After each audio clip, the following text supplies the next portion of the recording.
Leo tuangalie kwa pamoja jinsi ya kurekodi wanafunzi kwenye mfumo wetu wa shule Smart School System. So, ni mfumo mzuri sana, mfumo ambao tumetengeneza kwa ajili ya uendeshaji wa shule. Kama wewe unahitaji kutumia system na kuendesha shule yako kidigitali, huu ndo muda wako. Hapa kuna kipengele kimeandikwa school management, kuna sehemu imeandikwa student information. Ukibonyeza hapo inafungua student admission. Kuna sehemu kuna student admission, kuna attendance, kuna transfer, kuna send message, kuna promote student. Lakini sasa kabla ya yote kuna hii ambayo imeandikwa stream. Ukibonyeza hapa stream, hapa ni sehemu ya kurekodi mikondo. Stream, ukibonyeza hapo utaweza kuandika. Kwa mfano unaweza kuandika stream yellow description, ukaandika stream yellow then ukasave. Lakini kama ni mikondo mingi unaweza kuongeza line hapa, ukasema kuna red, hapo kaandika stream red, ukasave. Ukisha save, kuna sehemu ya kuingiza class. Kwenye class hapa tunabonyeza add class. Hapa utaandika kwa mfano class 2, tuassume class 2. Hata tukiandika hivi sio mbaya. Utakuja kusema sasa kwenye class 2 tuna mikondo gani? Inawezekana una stream A, yellow na red. Create, tutaingia, maana yake tayari tutakuwa tumetengeneza darasa la pili na mikondo yote mingapi? Mitatu. Ukiingia unaweza kukutana na class 3. Kwenye class 3 hapa unaweza kusema wao wana mkondo wa yellow na red peke yake. Kwa hiyo ukicreate tayari utakuwa umetengeneza darasa la tatu lenye mikondo mingapi? Miwili. Baada ya hapo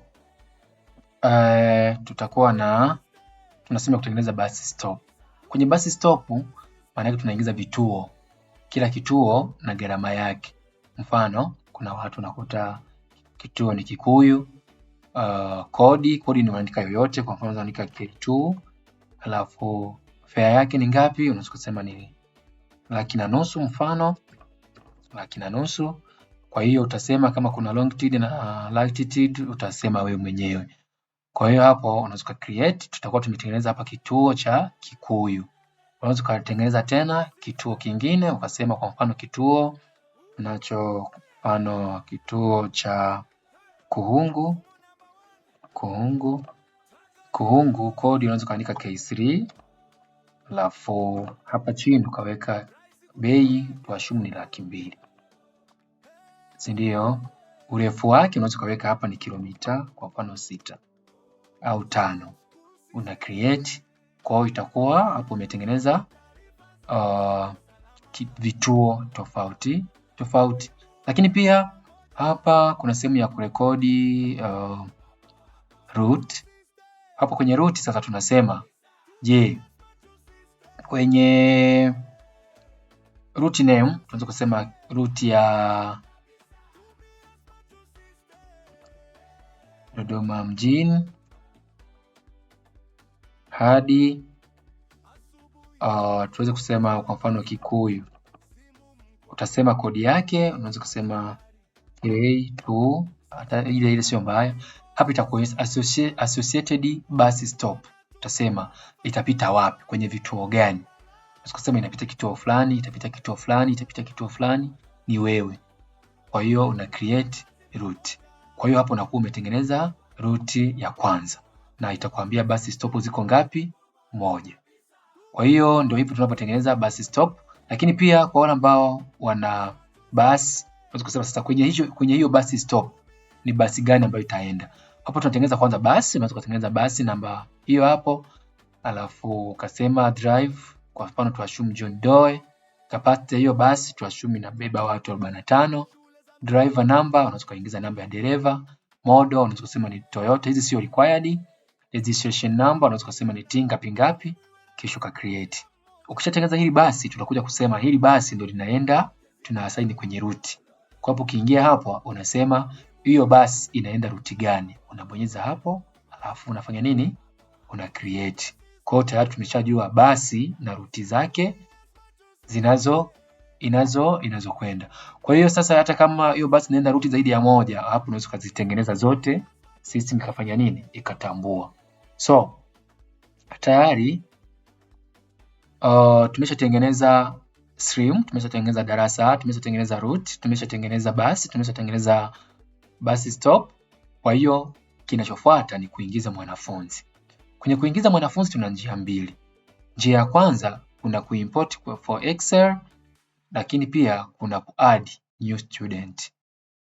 Kwenye kuadd new student ukibonyeza hapo itakuomba yenyewe automatically inaleta current and current year. Admission number utachagua admission number ni ipi, utaweka admission number ya mwanafunzi. Darasa utakuta na hali madarasa ambayo tumetengeneza kule, tuashumu darasa la pili. Utakuomba stream zake, itakuletea stream ambazo zipo kwenye hilo darasa, tuashumu yellow. Utachagua kama huyo mtoto ana discount au hana discount. Alafu pia utaingiza jina lake, unaweza kusema huyo mtu anaitwa kwa mfano Anselim Baltazar. Tarehe ya kuzaliwa sio lazima uijue, kwa sababu kwenye mobile app ya mzazi anaweza ka edit tarehe ya kuzaliwa ya mtoto automatically na ikaingia kwenye ikaji-update yenyewe automatically kwenye system. Lakini pia kuna gender, unaweza kusema kwamba yupo male. Admission date yake unaiweka, anakaa wapi, kama ni body, kama ni day utasema ni day, ana usafiri, kama ni no utasema no, kama ni yes itakufungulia na vituo. Unaona vile vituo ambavyo tumetengeneza kule utaweza kuviona, na kama una passport size unaweza kaiadi. Kwa hiyo hii ni njia ya kwanza ambayo tunaweza tukatumia kwenye kusajili mwanafunzi. Unaona imemcreate mwanafunzi wa darasa la pili. Lakini pia huyo mwanafunzi kama na mzazi, unakuja hapa tunasaini mzazi kwa huyo mtoto. Kapa kwenye kusaini mzazi, kama mzazi tayari yupo, unaweza kumsearch ukamtumia. Kwa mfano hapa nimechagua Joe, akaja Joseph.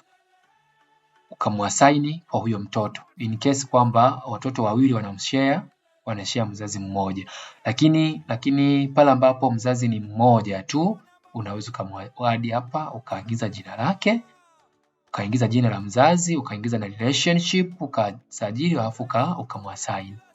Ngoja tumtumie huyu ambaye tayari yupo. Huyu Joseph, unachagua relationship ni father, kwa hiyo unamselect, unamwasaini.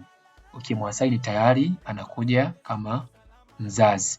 Kwa hiyo ukiingia tena utakuta Joseph amekuja kuongezeka kama mzazi. Kwenye kuimport student, ukija hapa kwenye import Excel, utaona hapa kuna class, tunaweza kuchagua class, utachagua darasa, itakuletea mikondo, unaweza kusema ni yellow, itakuletea download template, download template. Ukifungua hiyo template,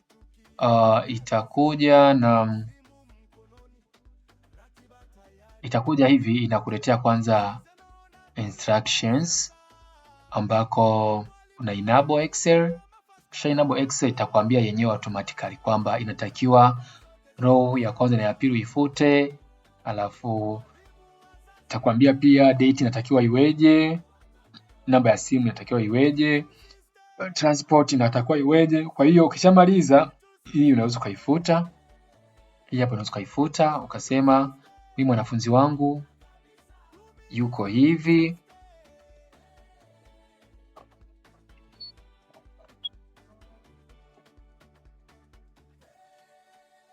iko hivi.